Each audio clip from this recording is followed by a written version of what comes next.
Bonjour à tous, c'est l'heure de votre quotidienne Quintet Flash. Et direction ce jeudi, l'hippodrome de Paris-Longchamp, à l'occasion du prix de Marly, réservé à la génération des 3 ans. 16 poulains et pouliches vont en découdre sur la courte distance de 1300 mètres.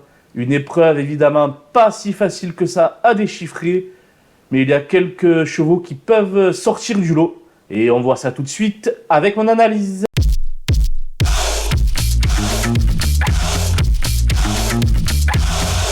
Les bases avec le 3 Alf qui s'était imposé avec une grande facilité lors de son premier handicap.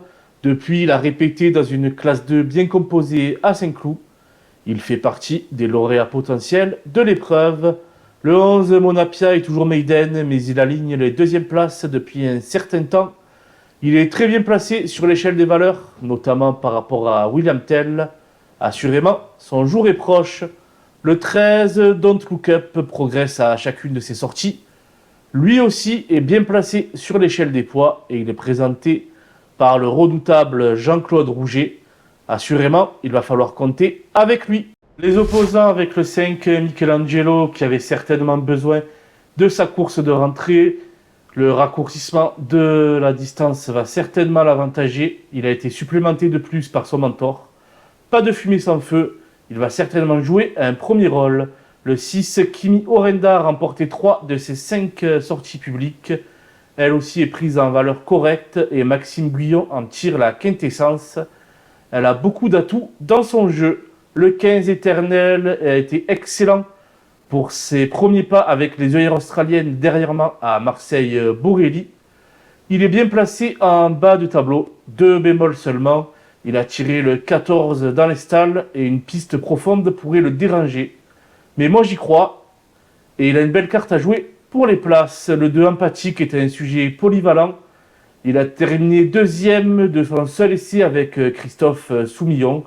Il a aussi quelques atouts à faire valoir et c'est un candidat crédible aux belles places. Mon coup de poker sera l'As William Tell, un sujet allant qui aime bien animer les débats dans les épreuves auxquelles il participe. Cela étant, il a tiré le numéro 16 dans les stalles, ce qui ne va certainement pas lui faciliter la tâche. Et il me semble qu'il est légèrement trop chargé. Toutefois, difficile de se passer d'un sujet d'André Fabre dans les quintets. C'est pourquoi il vaut mieux lui garder une petite place sur ses tickets. La régularité du 11 Monapia est à souligner. Lui qui aligne les deuxièmes places cette année. De ce fait, il est un candidat naturel à 11 show. Pour jouer Monapia à 11 show, rien de plus simple. Rendez-vous sur le site theturf.fr. The Turf double votre premier dépôt jusqu'à 100 € en utilisant le code promo FlashTurf. Les outsiders avec le 7 Sister of Love qui a remporté 2 handicaps de rang. Sa valeur est montée en flèche, passant de 32,5 à 38,5. On ne sait pas vraiment où elle va s'arrêter. Ça se complique nettement, mais sur sa forme, difficile de l'écarter. Le 4 Recat, une pouliche très régulière qui a obtenu ses meilleurs résultats sur cette distance. Difficile de faire sans elle. Le 8 Rosie Rocket est régulière et expérimentée. Assurément, elle a plusieurs atouts dans son jeu, notamment le numéro 1 dans les stalles. Méfiance. Le 9 Ping Pong souffle le chaud et le froid. Elle est bien placée au poids et a remporté son unique sortie à Paris-Longchamp. Attention, elle peut causer une belle surprise.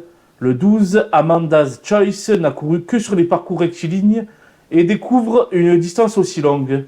Elle doit avant tout faire ses preuves à son niveau et devra se surpasser pour disputer l'arrivée. Le 10 Nuit Blanche semble sur la pente descendante après de bons débuts de carrière.